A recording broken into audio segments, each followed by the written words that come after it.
Саламатсыздар, урматтуу депутаттар. Ашырбек Бойдунович, мен бүгүн көтөрө турган маселем Кыргызстандагы ички каттамдар боюнча, авиа каттамдар боюнча көтөргүм келип атат. Себеби дегенде биздин жүргүнчүлөр Ошко болгон, Баткен, Жалал Абад, Исфанага болгон жүргүнчүлөрдөн азыр бүгүнкү күндө көп кайрылуулар келип чыгып атат да.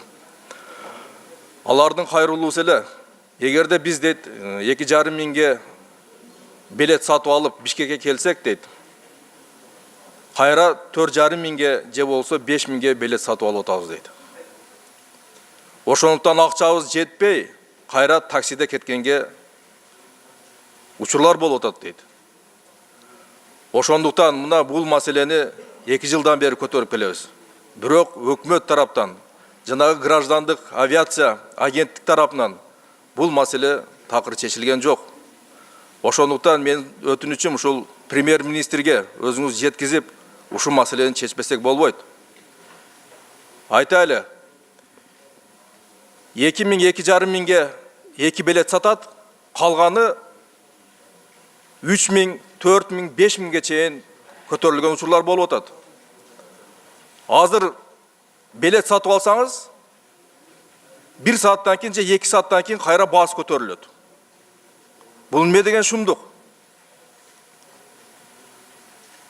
Мына бир эле тариф кылып койсо болбойбу ошону? Ошо элдер да билмек. Бишкекке канча акча менен барат, канча акча менен кайра билет алып келгенге мүмкүнчүлүгү бар. Жүргүнчүлөргө дагы бир кичине шарт түзүш керек да. Ошондуктан бир эле тарифтеги бааларды жасасын.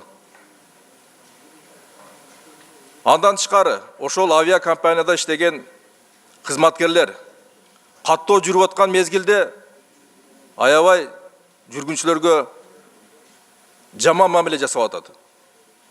Ушул тууралуу дагы элдерден арыз келип түштү.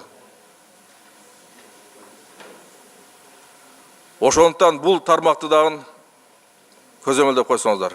Экинчи маселе, мына Россияга өткөндө Акипресстен окуп калдым. Новосибирск шаарынан жеткен машинаны алмасы менен кайтарыптыр деп. Эмне себептен өкмөт ушул дыйкандарга айтпайт, же ошол жүк чыгарган кишилерге? Сертификат болуш керек, маркировка болуш керек, бардыгын сактагыла деп. Бул канча чыгаша?